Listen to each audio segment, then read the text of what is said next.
Morehead State? I challenged our guys. You know, it started with Monday.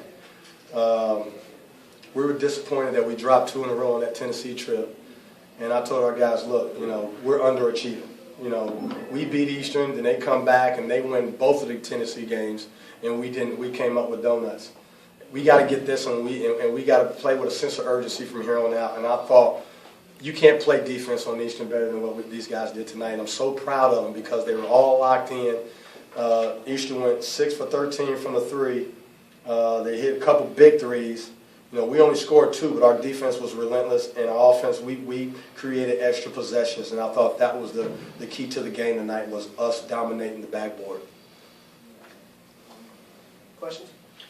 What was your defensive plan headed into the game? Obviously, the OVC's leading scoring team. What did you guys need to do to keep them to such a low shooting day? Well, we've been, at the beginning, our first 12, 15 games, we were one of the top 20 defensive teams in the country, not just in OVC, in the country. And for some of our injuries kind of plagued us a little bit. Fouling kind of plagued us a little bit. So I think our guys kind of got a little gun shy, and also we weren't as deep. And I just challenged our guys, said, look, we hang our head on defense. You know, we can't give them threes, make them drive us, but we got to move our feet. I challenge you to guard your yard. And I thought our guys played as good as defense, especially one-on-one, guarding the ball, clogging up the lanes, getting back to shooters as good as we played all year. Following off of that, holding Nick Mayo to just 15 points, Jarrell Rochelle to 9. He's the guy that's averaging a double-double. And then Javante Hawkins to just 10. Those are 3 big guys that EKU relies on heavily in all of the matchups. But for some reason, they had to go on the bench in the second half.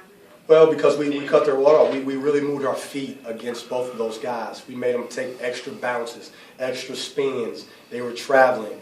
You know, Rochelle had 7 turnovers. Nick had 4 turnovers. That's 11 turnovers with your best players.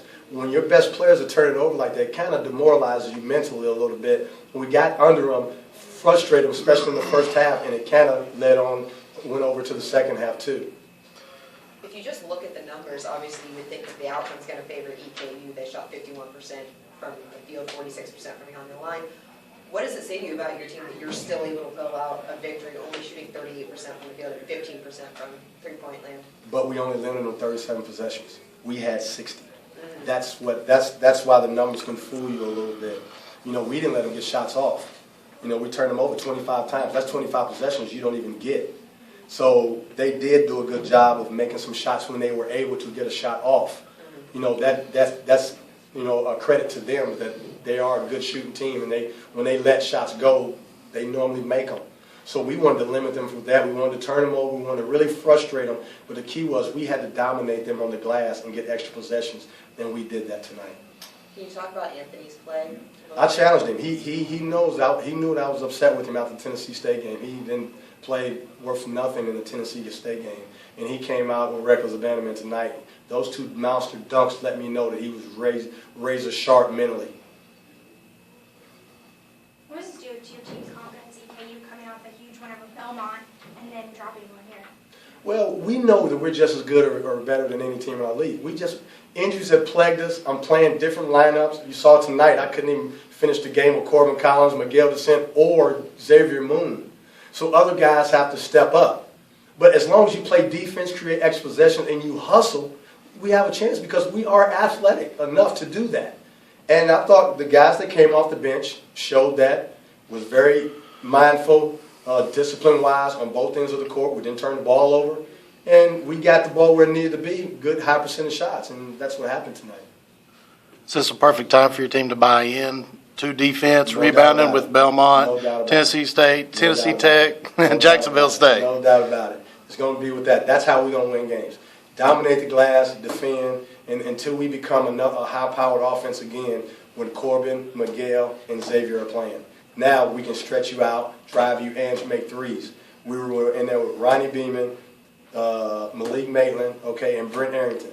You know, then you got Rico Marrero and that. So not too many high percentage three-point shooters. But you got drivers and you got finishers, and we're able to do that, especially down the stretch. Would you win it any other way, controlling your own destiny? No doubt about it. You know that. Getting close to the conference tournament, how important was this one for your team? Big. Big. Everyone. It has to start tonight. We got to get on the road right now. Is that it?